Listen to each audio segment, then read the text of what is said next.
تو یاد رکھو قربانی بذات خود اللہ کی ایک عبادت ہے جو صدقات و خیرات سے یہ عبادت ادا نہیں کی جا سکتی۔ اس میں حکمت کیا ہے اتنا مال ضائع کرنے میں؟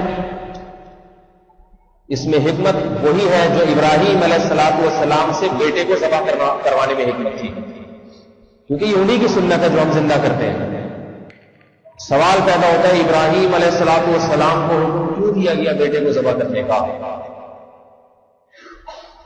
اس میں تو نقصان ہی نقصان ہے، ہم تو پھر بھی دمبا گائے ذبح کر رہے ہیں۔ آج کل جو لوگ قربانی کے خلاف ہیں ان کو تو ابراہیم علیہ السلام کے عمل پہ ہم سے بھی زیادہ اعتراض ہونا چاہیے جتنا اعتراض ہمارے عمل پہ ہو رہا ہے۔ یہاں تو پھر بھی گائے دمبے کو ذبح کرتے ہیں، اور انہیں حکم کس بات کا تھا؟ بولو بھائی، بیٹے کو ذبح کرتے ہیں۔ اس حکم کی کوئی لاجک سمجھ میں آتی ہے؟ اس حکم کی لاجک یہی ہے کہ اللہ کے کسی حکم کی اگر لاجک سمجھ میں نہ بھی آئے تو اس حکم کو کر گزرو، یہی حکمت ہے اس میں۔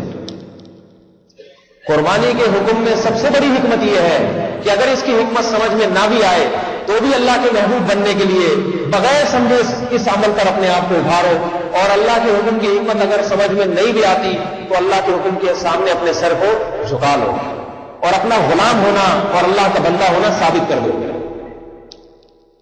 غلام حکمتیں نہیں پوچھا کرتا، غلام یہ دیکھتا ہے کہ مجھے حکم کس بات کا دیا جا رہا ہے۔ اگر غلام حکمتیں پوچھنا شروع کر دے اور چونو چرا شروع کر دے تو پھر ایسے غلام سے مالک کو محبت نہیں ہوتی۔ شیطان اور فرشتوں میں یہی فرق ہے۔ شیطان کو اللہ نے حکم دیا آدم کو سجدہ کرو، فرشتوں کو بھی حکم دیا، فرشتوں نے کر لیا، حکمت نہیں پوچھی اللہ سے کیوں۔ شیطان کو حکم دیا، شیطان نے کہا کیوں، اس کی لاجک کیا ہے؟ وائی انگلش میں، شیطان کو انگلش نہیں آتی تھی ورنہ وائی کہتا ہے۔ شیطان کو حکم دیا، اس نے کیا کیوں بھائی؟ خلقتنی من نار وخلقتہ من طین، تو نے مجھے آگ سے بنایا، اسے مٹی سے۔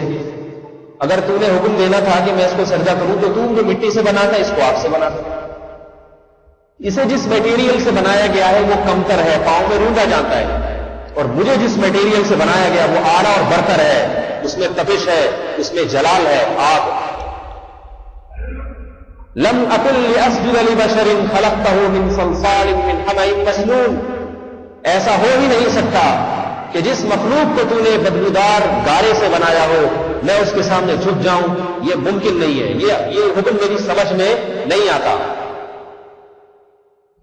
اللہ نے پھر اسے سمجھانے کی کوشش نہیں کی کہ آج شیطان بیٹھ میں تجھے سمجھاتا ہوں، تیری سمجھ میں اس کی حکمت نہیں آ رہی، میں پھر سمجھاتا ہوں۔ اللہ سمجھا بھی سکتے تھے کہ دیکھ تو اگر آگ سے بنایا ہے تو تجھے بھی تو میں نے ہی بنایا، خود سے تھوڑی بنایا تو۔ ایک چیز بھیک میں ملی ہو،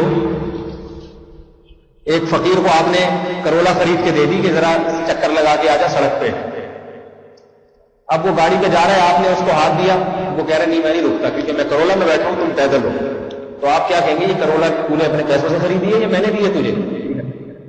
میں چاہوں تو اس سے لے لوں اور تو پھر دوسری گدھے پہ دھونا شروع کر دے۔ جو چیز کسی کو بھیک میں ملی ہو اس پہ وہ فخر نہیں کیا کرتا۔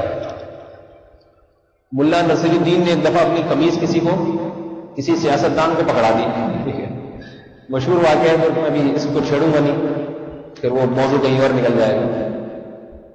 بھیک میں جو چیز انسان کو ملی ہو اس پہ انسان فخر نہیں کرتا۔ اللہ سمجھا سکتے تھے کہ شیطان بیٹھو میں تمہیں سمجھاتا ہوں